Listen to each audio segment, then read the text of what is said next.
नमस्कार दोस्तों, आज एक बार फिर अपने YouTube चैनल अनूप सर के साथ लगातार पढ़ रहे फिजिक्स के टॉपिक पे चर्चा करेंगे। हम आपको बता दें, वीडियो को स्टार्ट करने से पहले आप लोग सभी बच्चे से निवेदन है कि आप लोग वीडियो को ज्यादा से ज्यादा शेयर और लाइक कीजिए। हम आपको बता देना चाहते हैं, हम लोग लगातार टॉपिक को लेकर चल रहे हैं। आज हम लाइट के चैप्टर को स्टार्ट किए हैं। हम आपको बता दें, लाइट चैप्टर पढ़ने से पहले हम लोग इसके परिचय के बारे में जानते हैं। प्रकाश क्या है हम आपको बता देना चाहते हैं। इनका इंट्रोडक्शन होता है। प्रकाश एक प्रकार की ऊर्जा है जो अंधेरे की वस्तुओं पर पड़ने पर वस्तु स्पष्ट साफ दिखाई देती है, उसे प्रकाश कहते हैं। अगर आपसे कोई पूछे प्रकाश है क्या, तो आप कहेंगे प्रकाश एक प्रकार की ऊर्जा है। जब किसी वस्तु पड़ने पर वह वस्तु स्पष्ट दिखाई देने लगती है तो उस वस्तु को ही प्रकाश कहते हैं, लाइट कहते हैं। अब प्रकाश के स्रोत, दूसरी बात आती है सोर्स के बारे में। सोर्स मतलब प्रकाश को कैसे, किसके रूपों में विभक्त किया गया, कैसे इसके सोर्स, कैसे इसको बनाया गया है। तो ये मानव निर्मित तथा प्राकृतिक निर्मित दो ऐसे सोर्स होते हैं जिसमें प्रकाश पाए जाते हैं। हम आपको बता दें, प्रकाश के दो स्रोत होते हैं। पहला होता है आपका मानव निर्मित और दूसरा हमारा होता है प्राकृतिक। मानव निर्मित वह होता है कि जो कोई वस्तु प्रकाश मानव बनाता है, मानव निर्माण करता है, वह मानव निर्मित कहलाता है। अब जैसे क्या हुआ, मानव निर्मित प्रकाश क्या हो गया, विद्युत लाइट, मोमबत्ती, ऐसे तमाम प्रकार के जो LED, torch light, space energy art type के इस लाइट में आते हैं, ये सब क्या कहलाते हैं, मानव निर्मित कहलाते हैं। और जो प्राकृतिक जो नेचर होता है, वो नेचर का प्रकाश क्या होता है, जैसे हमारा चंद्रमा, सूर्य, ये इन तमाम प्रकार के जो प्राकृतिक प्रकाश होते हैं वो क्या कहलाते हैं, प्राकृतिक कहलाते हैं। प्राकृतिक का मीन्स होता है ऐसा प्रकाश जो सिर्फ पर्यावरण ही बना सके, जो सिर्फ पर्यावरण ही बना सके, वो प्राकृतिक कहलाते हैं। अब देखिएगा, यहाँ पे हम लोग प्रकाश के स्रोत पहुंचे। स्रोत में दो टाइप्स होते हैं। कितने टाइप्स होते हैं, उसके दो प्रकार होते हैं सोर्स के। पहला होता है दीप्त होता है, दूसरा क्या होता है भैया, अदीप्त। अब हम लोग पहले दीप्त के बारे में पढ़ते हैं। जो दीप्त होता है, ध्यान सुनेंगे, जो दीप्त प्रकाश होते हैं, ऐसी वस्तुएं जो स्वयं से प्रकाश उत्पन्न करती हैं, ऐसी वस्तुएं जो स्वयं से प्रकाश उत्पन्न करती हैं, उसे दीप्त वस्तुएं कहते हैं, उसे दीप्त वस्तुएं कहते हैं। जैसे हुआ सूर्य, चंद्रमा तो चलो सूर्य के प्रकाश से प्रकाशित है। आपका हो गया सूर्य, वैद्युत बल्ब, ये सब क्या होती हैं, स्वयं से ऊर्जा उत्पन्न करती हैं, प्रकाश उत्पन्न करती हैं, तो ये दीप्त वस्तुएं कहलाएंगी। लेकिन जो हमारा अदीप्त वस्तुएं होती हैं, ऐसी प्रकाश जो दूसरे के प्रकाश से प्रकाशित होती है, उसे अदीप्त वस्तुएं कहते हैं, उसे अदीप्त वस्तुएं कहते हैं। जैसे हमारा क्या हुआ, चंद्रमा हुआ, आपका बर्तन हुआ, मेज हुआ, आदि ऐसी वस्तुएं जो होती हैं वो क्या कहलाती हैं भैया, अदीप्त वस्तुएं कहलाती हैं। याद रखेंगे, ये दो टाइप के होते हैं, पहला दीप्त, दूसरा अदीप्त। दीप्त वस्तुएं किसे कहते हैं, ऐसी वस्तुएं जो प्रकाश स्वयं से उत्पन्न करती हैं, उसे दीप्त वस्तुएं कहते हैं। और अदीप्त वस्तुएं किसे कहते हैं, ऐसी प्रकाश जो दूसरे के निर्भर से उत्पन्न करती हैं, उसे अदीप्त वस्तुएं कहते हैं। अब हम लोग चलते हैं प्रकाश के गुण। हम आपको बता दें प्रकाश की क्वालिटियां क्या क्या होती हैं, प्रकाश के गुण क्या क्या होते हैं। आप हमेशा याद रखेंगे, प्रकाश के जो गुण होते हैं, प्रकाश हमेशा क्या होती है, सीधी रेखा में गमन करता है। जैसे यहाँ प्रकाश, लाइट स्टार्ट हुआ चलना, प्रकाश की किरण ये सीधी रेखा में चलेंगी, ना कि ऐसे वक्र के आकार में चलेंगी, नहीं। जो प्रकाश होती है हमेशा सीधी रेखा में गमन करती है, तथा प्रकाश की चाल 3 × 10⁸ मीटर प्रति सेकंड होता है। दूसरी बात आती है, जो प्रकाश की स्पीड होती है 3×10⁸ मीटर प्रति सेकंड होता है। अब देखिएगा तीसरी केस होती है, प्रकाश में चुंबकीय तरंगे उत्पन्न होती हैं।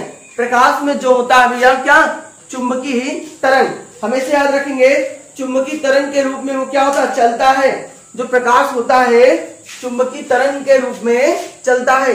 जो मैग्नेट, अब देखिए मैग्नेट की बात आई, चुंबकत्व की बात आई। आप जानते हैं मैग्नेट में दो ध्रुव होते हैं, एक नॉर्थ और दूसरा साउथ, जिसे NS कहा जाता है।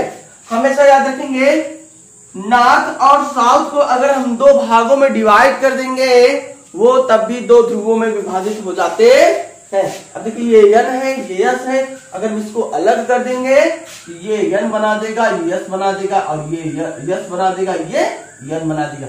और याद करने वाली चीज ये है कि जब भी मैग्नेट, हमेशा याद रखेंगे जो उसके दोनों ध्रुव होते हैं विपरीत ध्रुव हमेशा आकर्षित करते हैं। क्या करते हैं भैया, आकर्षित करते हैं। अगर नॉर्थ और साउथ रहेगा तो एक दूसरे को आकर्षण करेंगे, बट अगर समान ध्रुव रहेगा तो दोनों को क्या करेंगे भैया, प्रतिकर्षण करेंगे।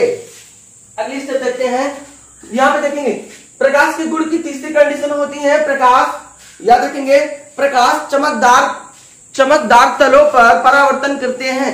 अब जैसे यहाँ पे चमकदार तल है, अगर इस पर लाइट जाएगा तो यहाँ पे रिफ्लेक्शन आएगा। रिफ्लेक्शन मतलब जैसे अभी कोई वस्तु होती है, अगर उस पर विशेष लाइट पड़ती है तो उस वस्तु में अलग एक प्रकार की लाइट दिखाई देती है। जनरली ऐसा होता है कि कभी हम मार्केट में जाते हैं, फोटो वोटो नहीं बनवाते हैं, तो कहीं फेस पे ज्यादा लाइट हो जाती है, कहीं कम हो जाती है, तो हमको लगता है कि ये फोटो इफेक्ट हो गया। तो जहां पे ज्यादा हो जाता है तो वहां पे प्रकाश की मात्रा क्या हो जाती है, ज्यादा हो जाती है। तो हमेशा याद रखेंगे जो प्लेन तल होते हैं यहाँ पे रिफ्लेक्शन की मात्रा क्या होती है, अधिक होती है। ऐसे तमाम इसके क्वालिटियां हैं जो प्रकाश के गुण हैं। हम जानते हैं प्रकाश का जो तरंग दैर्घ्य होता है, प्रकाश का जो तरंग दैर्घ्य होता है वो 3900 एंगस्ट्रॉम से लेकर, कितने एंगस्ट्रॉम से लेकर, 3900 एंगस्ट्रॉम से लेकर 7800 एंगस्ट्रॉम तक होता है। जो इनकी तरंग दैर्घ्य क्वालिटी होती है 3900 से लेकर 7800 एंगस्ट्रॉम तक होता है। चलिए आप इसको अच्छे से नोट कर लेंगे और आप वीडियो को ज्यादा से ज्यादा शेयर और सब्सक्राइब करेंगे। नोट हो गया होगा। अब हम लोग चलते हैं अगले पॉइंट की तरफ। अब हमारा अगला पॉइंट होता है प्रकाश का परावर्तन। हम आपको बता दें प्रकाश का परावर्तन एक मोस्ट इंपॉर्टेंट है, ये सभी एग्जामों में काफी हद से पूछा जाता है। हम आपको बता देना चाहते हैं जो प्रकाश का परावर्तन होता है ये मोस्ट इंपॉर्टेंट है। हमारा हेडिंग क्या है भैया, प्रकाश का अपवर्तन है। चलिए ठीक, प्रकाश का हम लोग परावर्तन पढ़े, अपवर्तन नहीं, प्रकाश का परावर्तन याद रखेंगे। अगर आपसे कोई पूछे प्रकाश का परावर्तन क्या है तो हमेशा आप बताएंगे प्रकाश का परावर्तन होता है जब कोई वस्तु एक माध्यम से दूसरे माध्यम में प्रवेश करती है। जब कोई प्रकाश की किरणें एक माध्यम से दूसरे माध्यम में प्रवेश करने से पहले किसी चमकदार या पालिशदार दर्पण या सतह से पहुंचती है, टकराती है, वह उसी माध्यम में लौट आती है। इस क्रिया को ही क्या कहते हैं, प्रकाश का परावर्तन कहते हैं। हमेशा याद रखेंगे किसी चिकनी सतह पर जब प्रकाश की किरण पड़ती है तो पड़ने के बाद उसी माध्यम में प्रकाश लौट आती है, उसी को प्रकाश का परावर्तन कहते हैं। याद देख लीजिए यहाँ पे प्रकाश जब पड़ा, ये चिकनी सतह है, अब यहाँ पे पड़ने के बाद ये उसी माध्यम में लौट गया, दूसरे माध्यम में वापस नहीं हुआ, दूसरे माध्यम में वापस नहीं हुआ। जो प्रकाश किरण गई, ये देखिए आपका ये आपतित हो गई, ये क्या हो गई, परावर्तित हो गई। आपतित किरण परावर्तित, जहां से टकरा के लौटती है वहीं पे क्या बनता है, अभिलंब बनता है। क्या बनता है, अभिलंब। हमेशा याद रखेंगे जो आपतित किरण होती है वस्तु में, देखिएगा यहां से आपतित किरण किसी के A B C D, याद रखिएगा A से B की ओर जाने की प्रकाश की किरण को ही आपतित किरण कहते हैं। आपतित मतलब जो प्रकाश ए से बी की ओर गया, ए से बी की ओर जाने को भी क्या कहते हैं? आपतित किरण। अब देखिएगा परावर्तित किरण बी से, ध्यान सुनिए, बी से सी तक, बी से सी तक जाने की प्रकाश की क्रिया को क्या कहते हैं? परावर्तित किरण। और जो हमारा इन दोनों पर लंब है वही क्या कहलाता है? अभिलंब। ये दोनों में अभिलंब क्या है? बी डी है। क्या भैया? B D. बी डी क्या हो जाएगा हमारा? अभिलंब हो जाएगा।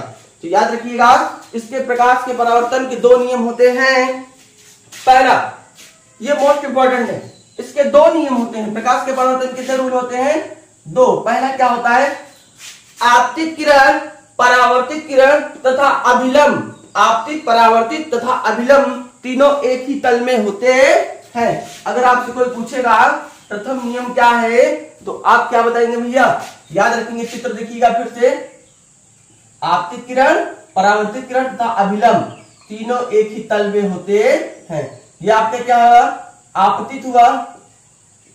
और दूसरा क्या भैया? परावर्तित। ये आपका क्या हो गया? अभिलंब। ये आपका भैया क्या हुआ? अभिलंब। अब पहला नियम अगर आपसे कोई पूछेगा पहला नियम क्या है तो आप कहेंगे आपतित तथा परावर्तित और अभिलंब तीनों एक ही तल में होते हैं। याद रखिएगा अगर प्रथम नियम कोई पूछेगा तो आप कहेंगे आपतित तथा परावर्तित व अभिलंब तीनों एक ही तल में होते हैं। लेकिन जो दूसरा रूल क्या कहता है? दूसरा रूल कहता है कि याद रखिएगा आपतित कोण, ये किरण है सर, ये क्या है? किरण है। लेकिन यहाँ पे कोण की बात किया, यहाँ पर बताएंगे आपतित कोण तथा परावर्तित कोण के बराबर होता है। क्या होता है भैया? बराबर होता है। याद रखिएगा ये जो दो नियम होते हैं आपतित कोण तथा परावर्तित दोनों क्या होते हैं? एक दूसरे के बराबर होते हैं। इसे क्या कहते हैं? कोण आई। इसे क्या कहते हैं? कोण आर। इसीलिए दूसरा नियम क्या होता है? आई बराबर कोण आर। याद रख लेंगे परावर्तित के दो नियम। पहला क्या? आपतित तथा परावर्तित व अभिलंब दोनों क्या होते हैं? एक ही तल में होते हैं, जो तीनों होते हैं। और दूसरा रूल क्या कहता है? कोण आई बराबर कोण आर। हम आपको बता दें आप लोग वीडियो को ज्यादा से ज्यादा शेयर कीजिए तथा कोविड में सभी बच्चे अपनी पढ़ाई को जारी रखें। एग्जाम कभी भी हो सकते हैं, हम आपको बता दें। और कोई भी प्रॉब्लम आती है तो आप हमें कमेंट बॉक्स में कमेंट करके जरूर बताएं। और आप लोग वीडियो को ज्यादा से ज्यादा शेयर करें। जय हिंद, जय भारत। Thank you class.